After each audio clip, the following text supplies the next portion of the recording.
Vamos ouvir o que disse Júlio Casares ontem. Lembrando, o São Paulo ontem lançou a São Paulo University, uma parceria lá com a Universidade de Futebol, com cursos relacionados ao esporte e tal. Iniciativa bem legal e tal. Mas é claro que o Casares estava lá e foi perguntado sobre tudo, e não só sobre a Universidade do São Paulo aí. Então vamos ouvir o que ele falou sobre o Rodrigo Nestor. Na verdade, ainda não chegou nada oficial. O que existe, que nós sabemos que há um interesse, que tem uma... Até porque o Rogério Ceni é técnico, conhece muito bem o Nestor, que é um grande jogador, um ativo nosso importante. Mas futebol é assim, se vier uma proposta, se ela vier oficializada e que seja bom para o São Paulo e bom para o atleta, porque o atleta também, ele pensa... O Nestor foi fundamental, fez o gol do campeonato, mas é uma pessoa que eu sempre brinco que os meninos de Cotia devem voar, né? Eles devem ganhar o mundo. E no caso do Nestor, se acontecer uma proposta, nós vamos examinar, desde que seja boa para o clube, mas não chegou nada oficialmente. Muito bem, Arnaldo. A frase que chama a atenção é: os meninos de Cotia devem voar, quando foi perguntado sobre o Rodrigo Nestor. O que me dá uma impressão de que, se pintar aí alguma proposta que seja legal, tá tudo certo. E vida que segue, não é um jogador super valioso, fala, não, isso aqui só vai para a Europa. É mais um projeto financeiro do que esportivo, talvez, né? Me parece nessa linha.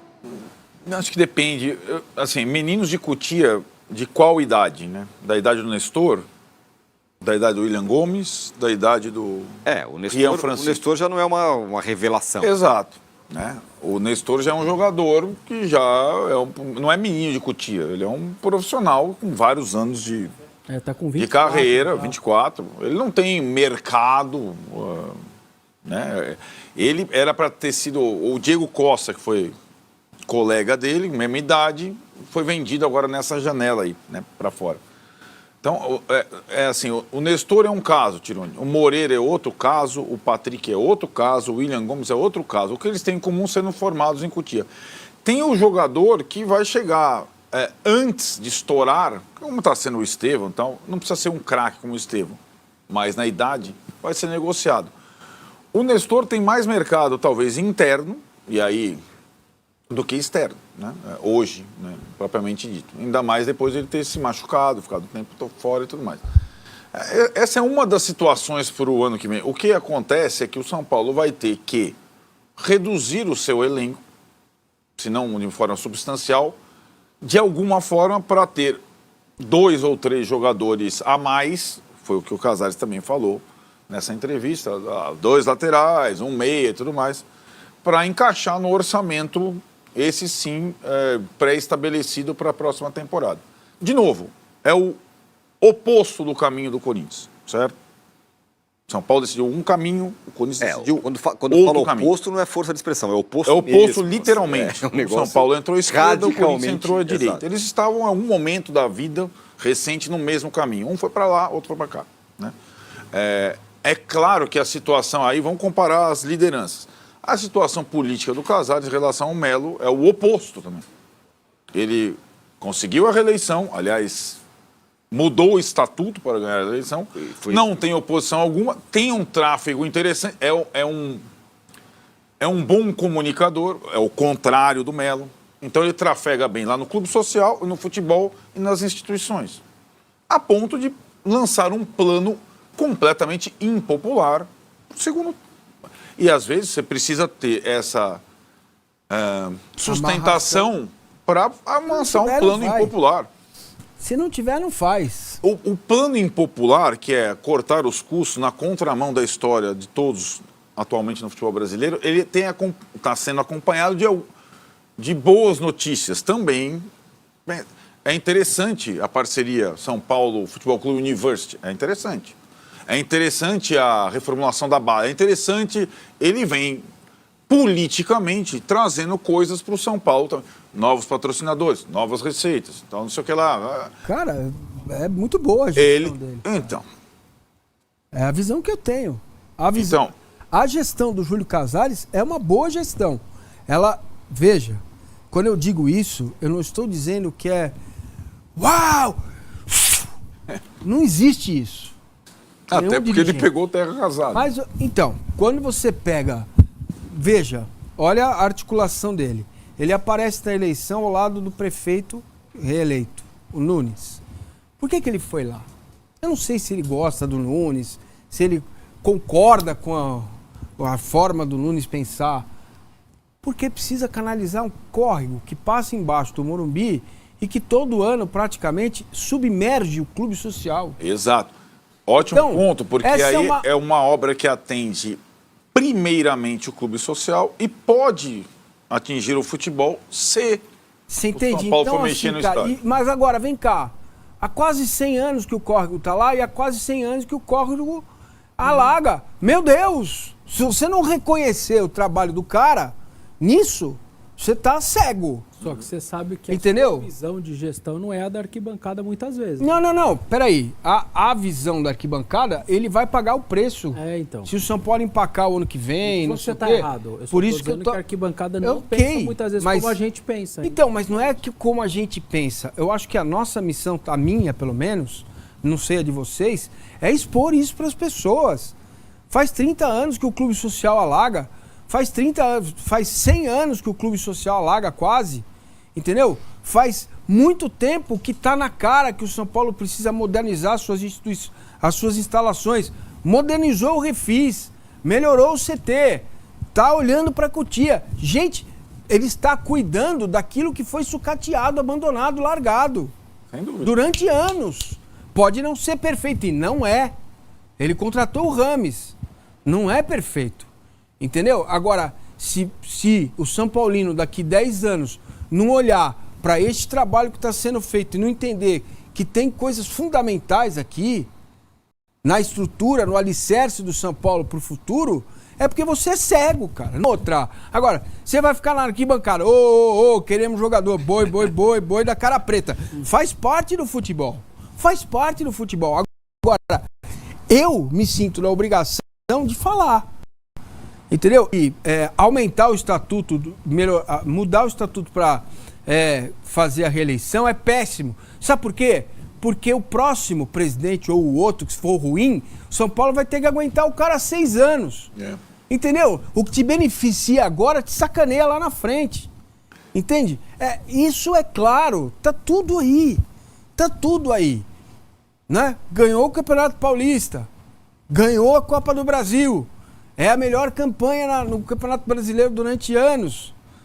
Não, mas eu quero mais. Eu quero mais. Quem que dizia isso? O Januário de Oliveira? Eu quero mais, Superézio. Entendeu? Cara... Agora, bom, assim, acho que há um senso comum, ou quase comum, que a administração do Casares é mais ruim, né? Sem dúvida. Isso não se discute. Agora, esse ponto que o Vessa levantou, a análise da arquibancada é diferente, e é mesmo. Aí a pergunta que eu faço para vocês três. Termina o ano, o São Paulo fica lá em 6º lugar, vai para a pré-Libertadores. O Corinthians fica em 9º, vai para a pré-Libertadores. Que torcedor vai estar mais feliz? Ou pensando já no ano que vem? Ano que vem... Então, aí que tá. Depende de onde estiver. Se ele estiver assistindo o G4, ele devia estar mais feliz sendo São Paulino.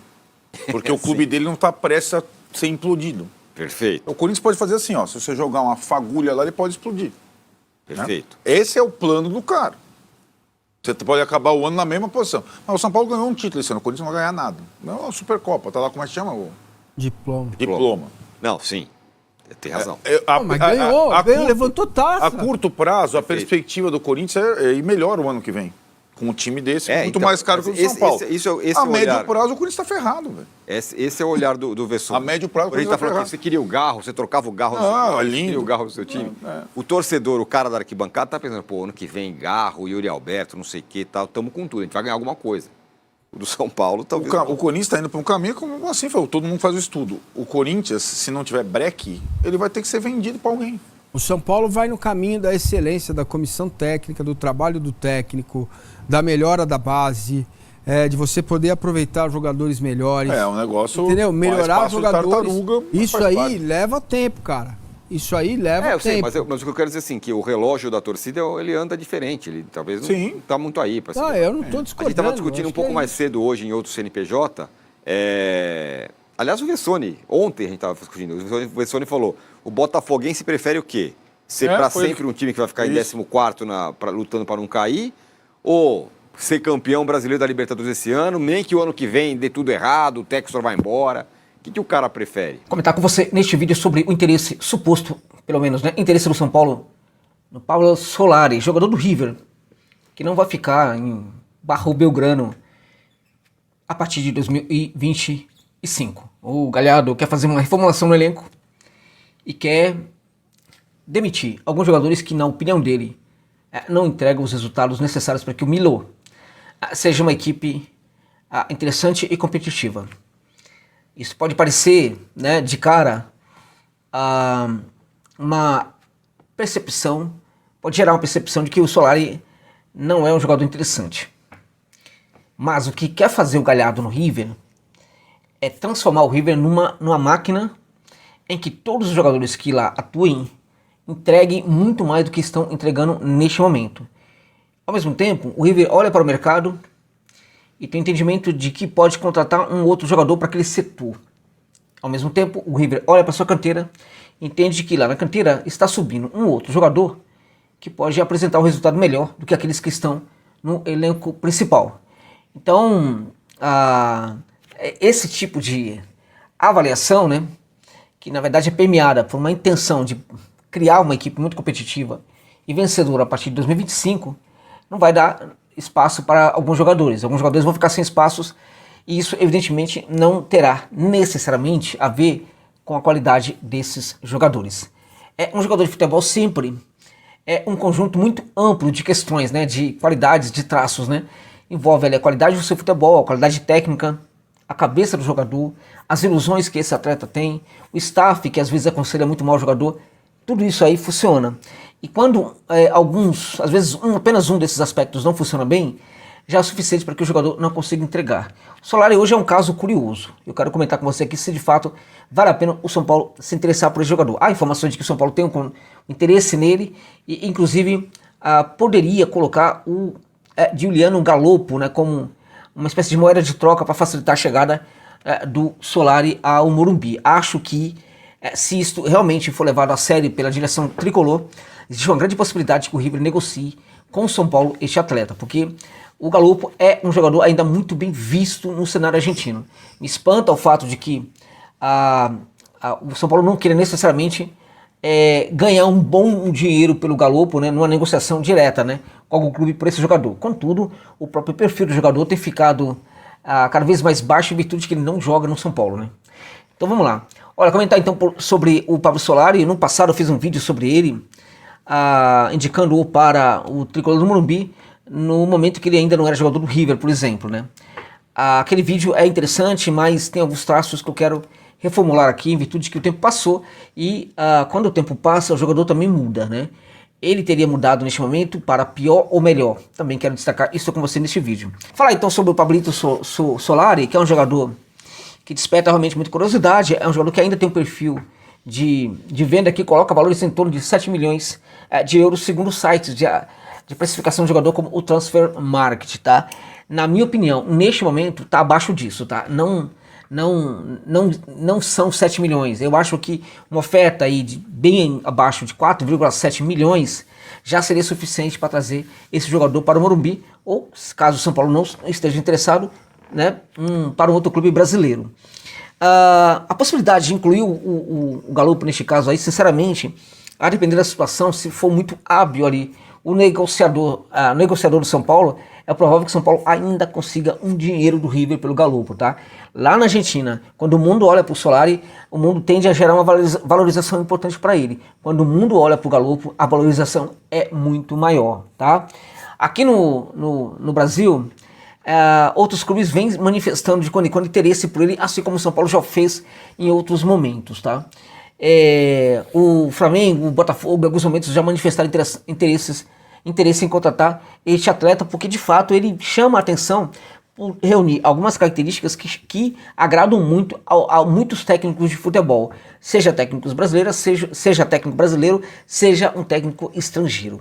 Então vamos lá, o menino está com 23 anos de idade, é um menino ainda, tem 1,78 m, ele é destro, atua pelo setor aberto do campo, setor direito, indo muito ao fundo do campo, é um destaque dele, vai muito ao fundo do campo, é um jogador que pode também ser colocado pelo setor esquerdo, neste caso, vira bem mais um meio campista, acho que sinceramente, em alguns momentos em que o River precisou dele, né, ele foi colocado nesse setor, no River não funcionou bem, tá? Curiosamente, no Talleres de Córdoba, quando ele era muito criança, funcionou, e também quando esteve no Colo-Colo, também funcionou muito bem, no River não, tá? Mas no Colo-Colo não dá para apreciar muito, porque ele atuou nesse setor apenas por 2 jogos, e um dos jogos por apenas 35 minutos, né?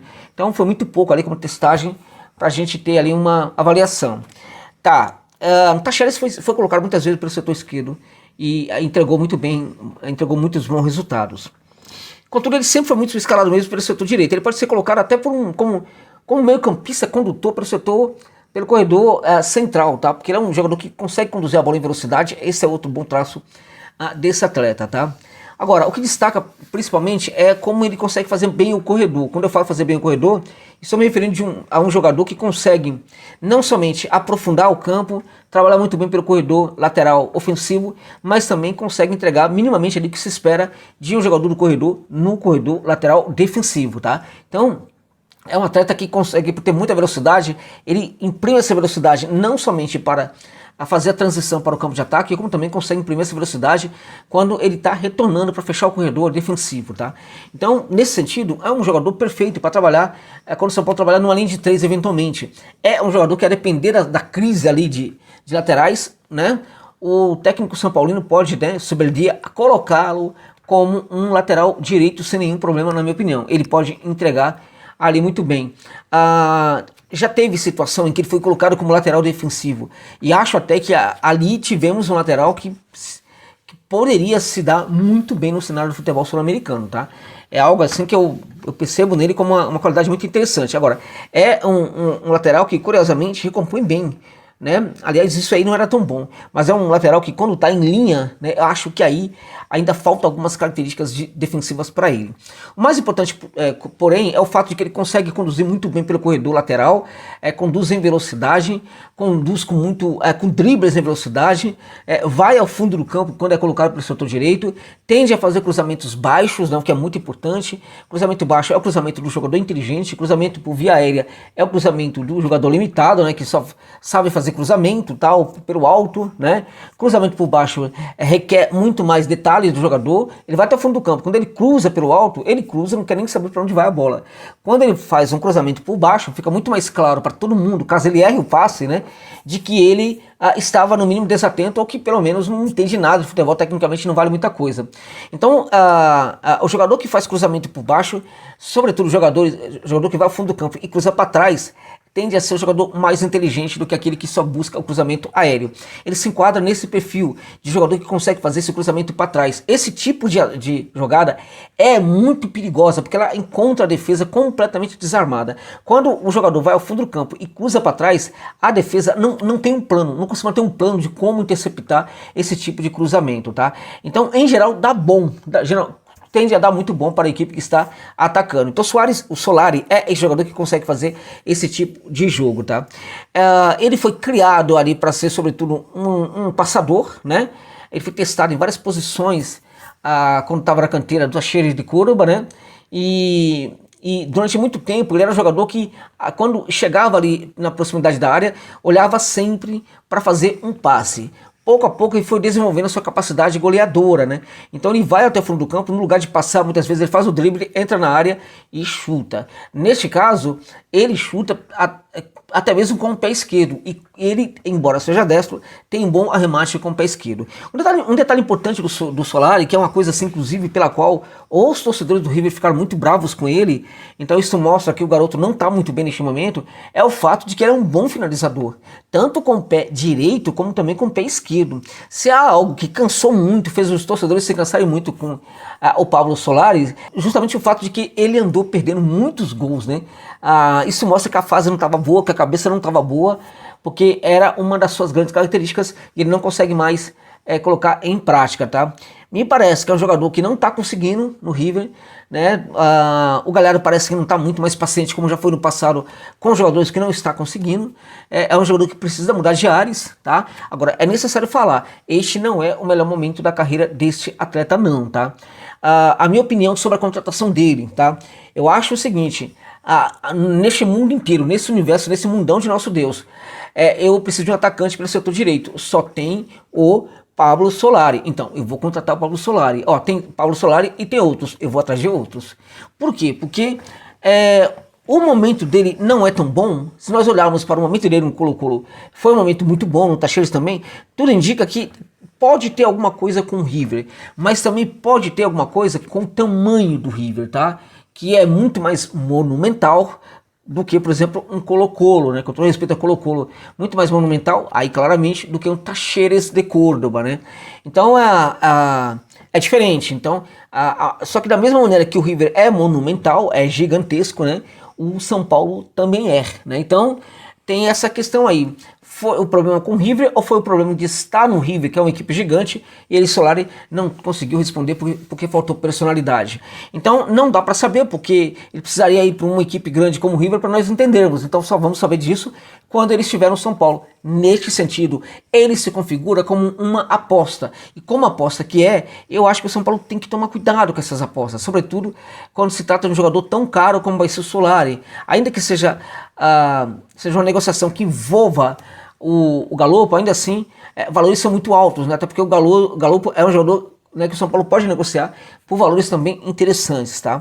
Então eu acho que assim, é um tanto quanto arriscado, e eu não costumo indicar jogador em que eu vejo alguns riscos, tá? A adaptação dele ao River não foi das melhores. No começo ele foi muito apoiado para se adaptar ao River, muito apoiado, mas ele não conseguiu. Ainda faz seus gols, é um jogador que entrega assim, alguns gols na temporada, vai sempre entregar uns 10 gols aí, 9, 8, 10 gols nas temporadas. Também vai entregar uma quantidade de assistência parecida. Nessa temporada foi abaixo, né? Esteve ali mais ou menos na metade dos gols que ele fez, mas é um jogador que se apresenta, faz gols. Agora, como ele dribla muito bem, pisa na área com qualidade e tem um bom remate, temos aí, portanto, um jogador que pode perfeitamente ser recuperado no São Paulo, claro, desde que o técnico tenha com ele uma paciência que o Galhardo neste momento não teve. A questão do Galhardo ele era muito paciente, hoje diminuiu um pouco essa paciência. Agora também, isso não quer dizer que o Solari seja um jogador que, enfim, um jogador que só não está conseguindo jogar bem porque não há paciência com o jogo dele. Pode ser uma questão de cabeça, pode ser uma questão de personalidade, pode ser uma questão, enfim, pode ser muita coisa. Por isso ele se configura como aposta. E nesse sentido, se de fato o São Paulo desejar levar essa negociação para frente, eu diria, há outros no mercado? Então vamos buscar esses outros jogadores? Vamos. Não tem outros no mercado, só tem o Solari. Dá para contratar, mesmo presumindo que talvez não dê certo? Ok, dá para contratar. Estamos presumindo que não vai dar certo, então já estamos focados em outros jogadores, caso no futuro a gente perceba que esse jogador que contratamos não se adaptou. Aí também tudo bem. Agora, se for para gastar um dinheirão num jogador que para mim é uma aposta neste momento, eu diria para você, eu não indicaria o Pablo Solari para o São Paulo neste momento, amigos e amigas.